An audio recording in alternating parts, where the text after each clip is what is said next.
আমি বাংলায় অনুবাদ করা কোরআন শরীফটা পড়েছি, যেটা সার অংশ ছিল। তো কোরআন শরীফে একটা বিশেষ কথা বলা আছে, যে কথাটা সার্বিকভাবে সত্য। কোরআন শরীফে কিছু মিথ্যে কথা লেখা নেই। কোরআন শরীফে যে কথাগুলো লেখা আছে সেটা আরবি ভাষায় লেখা আছে, যেটা আমরা বাংলা ভাষায় গীতা পড়ি বা সংস্কৃত ভাষায় গীতা পড়ি। কোরআন শরীফে লেখা আছে যে মানব দান সব থেকে বড় দান, মানে কোনো মানুষকে যদি কিছু দান করো তাহলে সেই দানটা তোমার সব থেকে শক্তিশালী দান হবে। তো মুসলমানরা কি করে, রোজা রাখার পরে ঈদের দিন তার আশেপাশে যত মানুষ আছে সবাইকে দান করে। আমরা হিন্দুরাও দান করি। আমরা কাকে দান করি? আমরা ব্রাহ্মণকে দান করি। ব্রাহ্মণ হচ্ছে অভিশপ্ত। ব্রাহ্মণের কাছে অনেক বিদ্যা থাকলেও সে বেশি টাকা ইনকাম করতে পারবে না। ব্রাহ্মণকে অভিশাপ দিয়েছিল। কে অভিশাপ দিয়েছিল পরের দিনকে আলোচনা করবো, আমাকে অবশ্যই কমেন্ট করে জানাবে অভিশাপ কে দিয়েছিল, কথাটা যেন আমি তোমাদেরকে জানাই। তো সেই কারণে তারা ধনী হতে পারে না। যারা পূজা আর্চনা করে তারা ধনী হতে পারে না, তারা গরিবই থাকে। তারা প্রত্যেকদিন পুজো করে, প্রত্যেকদিনকে ভগবানকে ডাকে, কিন্তু তারা বড়লোক হতে পারে না। বুঝতে পেরেছো?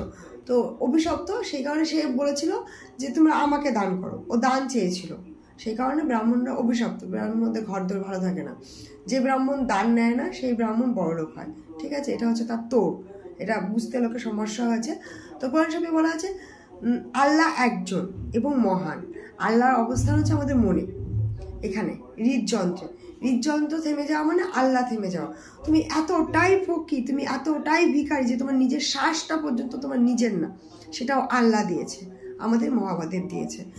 তো তুমি যখন কাউকে দুঃখ দাও, কোরআন শরীফে বলা আছে তুমি যদি কাউকে দুঃখ দাও তার মানে তুমি আল্লাহকে দুঃখ দিয়েছো।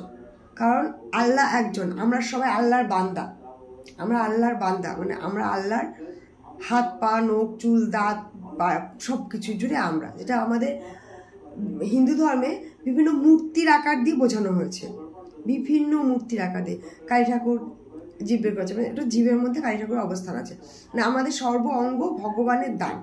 ঠিক ওরাও সেটা বলেছে। ওরা আল্লাহকে কোথাও ছবি বানাতে চায়নি। আল্লাহর মন কেমন দেখতে আমরা জানি, সাইন্টিফিক কারণ আছে। মন কেমন দেখতে আমরা জানি না, মনের অবস্থান কোথায় সেটাও আমরা আজ পর্যন্ত বিজ্ঞানীরা নির্বাচন করতে পারিনি। তো আমরা আল্লাহ কেমন দেখতে সেটা কি করে নির্বাচন করবো? তাই তো আমরা দেখি নাই।